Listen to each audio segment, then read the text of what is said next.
నా నోటి తీసుకొచ్చి పరిష్కారం చేస్తాం. నేను వాళ్ళని కూడా కోరింది ఏంటంటే, ఈరోజు రాష్ట్రంలో సౌత్ ఇండియాలో కూడా మనం వెనకబడిపోయే పరిస్థితికి వచ్చాం. కారణాలు ఏమైనా కావచ్చు, కొన్ని మన చేతల్లో లేవు. కానీ ఇప్పుడిప్పుడు దీన్ని పికప్ చేసుకొని స్ట్రక్చరల్ కరెక్షన్స్ కూడా జరగాలి, ఆదాయం పెరగాలి. అదే సమయంలో అందరికి కూడా మెరుగైన జీవన ప్రమాణాలు ఉండాలి. అందులో ఎంప్లాయీస్ ఎవరైతే కష్టపడతారో వాళ్ళకు కూడా డ్యూ రికగ్నిషన్ ఆర్ వాటా ఉండే పరిస్థితి రావాలి. దీంట్లో వాళ్ళు ఒక మేజర్ స్టేక్ హోల్డర్. అవన్నీ కూడా ఎప్పటికప్పుడు వర్కౌట్ చేస్తాం. కానీ డెవలప్మెంట్ కూడా అదే మరిగా ముందుకు పోవాలి. వారిని నేను కోరింది, ప్రజల్లో కూడా ఒక మంచి పేరు రావాలంటే, ఈరోజు మీరు చూస్తున్నారు, ఒకప్పుడు అన్ని రోడ్లు పార్ట్ హోల్స్. ఈరోజు ఆ పార్ట్ హోల్స్ అనేవి వేరే రాష్ట్రాల్లో ప్రకంపనలు సృష్టిస్తున్నాయి. మన రాష్ట్రంలో మనం ఓవర్కమ్ కాగలిగాం ఈ 1 year 3 monthsలో. ఫైనల్గా వాళ్ళు ఒక మాట అన్నారు, అందరికీ చేశారు సార్, మాది మాత్రం కొంచెం ఇది చేశారంటే కాదు, మనం ఈరోజు ఉండే పరిస్థితిలో తప్పలేదు, మీరు కూడా అర్థం చేసుకోమని రిక్వెస్ట్ చేశాం. ఇవి ప్రారంభం మాత్రం శుభ ఆరంభం. వాళ్ళందరికీ, ఎంప్లాయీస్కి అందరికీ, రాష్ట్ర ప్రజలకి, ప్రత్యేకంగా ఎంప్లాయీస్కి దీపావళి శుభాకాంక్షలు. దీపావళి రోజున శుభవార్త మీకు చెప్పాలనే ఉద్దేశంతోనే ఈ సమావేశాన్ని పిలిచాను. ప్రభుత్వం మీతో ఉంటాం, అందరం కలిసి పనిచేద్దాం, కలిసి పనిచేసి రాష్ట్రాన్ని ముందుకు తీసుకుపోదాం. అదే సమయంలో మీ గౌరవాన్ని కాపాడే విధంగా అన్ని నిర్ణయాలు ఉంటాయి. అది చెప్పడానికే మిమ్మల్ని కూడా పిలిచాం, మీడియాను కూడా. మార్నింగ్ కూడా 4 hours మా మినిస్టర్స్ కూర్చొని డిస్కస్ చేశారు. నేను ఎప్పటికప్పుడు ఇవన్నీ కూడా మాట్లాడి అందరి యొక్క సమస్యలు తెలుసుకుంటూ వీలైనంత వరకు సమస్యలన్నీ పరిష్కారం చేసి ప్రజల్లో నేను ఎప్పుడు చెప్తా ఉన్నాను, ఒక వెల్తీ, హెల్తీ, హ్యాపీ సొసైటీ ఉండాలి. అదే స్వర్ణాంధ్రప్రదేశ్. నిన్న PM గారు కూడా దాన్ని ఎంఫసైజ్ చేసే పరిస్థితికి వచ్చారు. కాబట్టి ఆ దిశగా మిమ్మల్ని అందరినీ కూడా పిలిచి మీకు అందరికీ ఇన్ఫర్మేషన్ ఇస్తున్నాను. మళ్ళీ ఇక్కడ ఉండే సంఘాలకే కాకుండా మొత్తం ఉద్యోగస్తులందరికీ కూడా దీపావళి శుభాకాంక్షలు తెలియజేస్తూ, ఈ దీపావళి సందర్భంగా ఈ ప్రభుత్వం మనందరిది, మీది.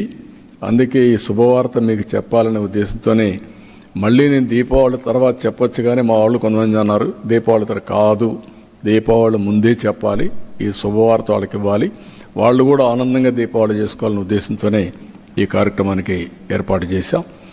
నేను ఒకటే మిమ్మల్ని చెప్తున్నా, వాళ్ళు కూడా హ్యాపీగా ఉన్నారు. ఇప్పుడు వాళ్ళు ఇస్తామని కూడా ఎక్స్పెక్ట్ చేయలేదు, కానీ కోరిక ఉంది. కానీ పరిస్థితులు ఉన్నాయా లేదని ఆలోచించే పరిస్థితికి వచ్చారు. కాదు, ఏది ఉండో చేయాలని ఈ నిర్ణయం తీసుకున్నాం. I wish all the best union లీడర్స్కి అందరికీ. కాబట్టి రేపటి నుంచి మీరు ఇంకా ఉత్సాహంగా పనిచేసి రాష్ట్రాన్ని ముందు తీసుకుపోదాం. రాష్ట్రానికి ప్రధానమైన రథచక్రాలు మీరు, ఆ విషయం గుర్తుపెట్టుకోండి. Any doubts? అదే మరి నేను ఇంకోటి కోరాను, వెల్త్ క్రియేషన్లో మనందరం భాగస్వాములు. నేను ఒక మంచి పబ్లిక్ పాలసీ తీసుకొస్తాం.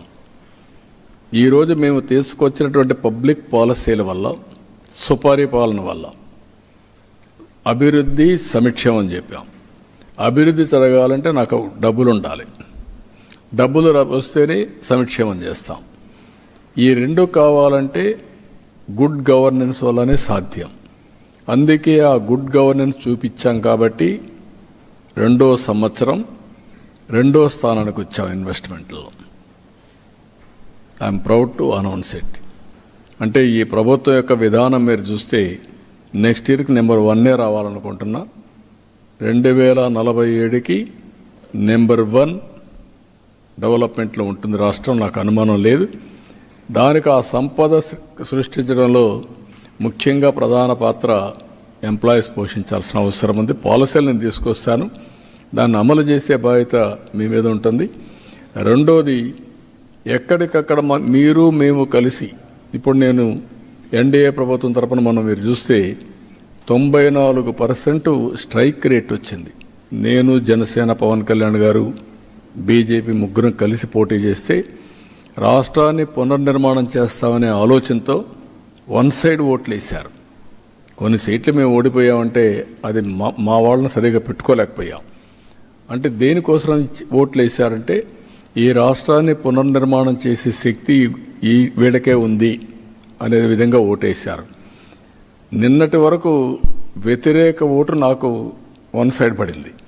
ఇప్పుడు ఉద్యోగస్తులు ఎక్కడ తప్పు చేసినా, ఎన్డీఏ కార్యకర్త తప్పు చేసినా అక్కడి నుంచి మాకే పడుతుంది. మళ్ళీ అది రాకుండా ఉండాలంటే డెలివరీ ఎంత ముఖ్యమో సాఫ్ట్ స్కిల్స్ కూడా అంతే ముఖ్యం. అంటే ఆ డెలివరీ చేసేటప్పుడు విధానం నేను చూస్తున్నాను. కొన్ని డిపార్ట్మెంట్లో 90% సాటిస్ఫాక్షన్ ఉంది, కొన్ని డిపార్ట్మెంట్లో 60-65 ఉంది. కొన్ని డిపార్ట్మెంట్ నేను చూస్తున్నాను. ఒక ఆర్టీసీలో డ్రైవర్స్ కానీ ప్లేస్ టు ప్లేస్ రీచ్ చేయడం కానీ, అదే మరి కరెక్ట్ టైంకి రీచ్ కావడం కానీ బాగుంది. అవుట్ సోర్సింగ్ ఏజెన్సీస్ పెట్టి నీళ్లు క్లీనింగ్ అది బాగాలేదు.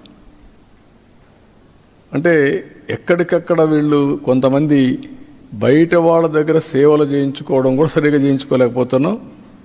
అదేవిధంగా కొన్ని దగ్గర ఎంప్లాయీస్ చేసే సర్వీసులు అవుట్ స్టాండింగ్గా చాలా బ్యూటిఫుల్గా మంచి పేరు వస్తూ ఉంది. అది కూడా వాళ్ళకి ఎక్స్ప్లెయిన్ చేశాను. నాకు ఒకటే కోరిక, మళ్ళీ ఈ రాష్ట్రం వెనకబడకూడదు అంటే ప్రజల్లో కూడా ఆ చైతన్యం కంటిన్యూగా రావాలి, సాటిస్ఫాక్షన్ ఉండాలి. ఈ దీపావళి సందర్భంగా వాళ్ళకి అభినందన తెలియజేస్తూ, శుభాకాంక్షలు తెలియజేస్తూ, వెల్త్ క్రియేట్ చేయడంలో భాగస్వాములు కావాల్సిందిగా కోరుకుంటూ, భాగస్వాములుగా ఉంటే వెల్త్ క్రియేట్ చేస్తే ఆ వెల్త్ మీకు ఇవ్వడానికి ఏమాత్రం ఆక్షేపణ లేదు. ఇది కంటిన్యూస్ నిరంతరం చేయాల్సిన పని. అందరం ఫస్ట్ ఆఫ్ ఆల్ మీరు హ్యాపీగా ఉంటే ఆ తర్వాత పనులు కూడా అదే స్పీడ్లో జరుగుతాయి. That is my request to all of you. మీరు కూడా ఇదే స్ఫూర్తితో కింది వరకు వెళ్ళి అందరినీ కన్విన్స్ చేయడమే కాదు, వాళ్ళల్లో కూడా జోష్ తీసుకురావాలి. మీరు అందరూ ఆనంద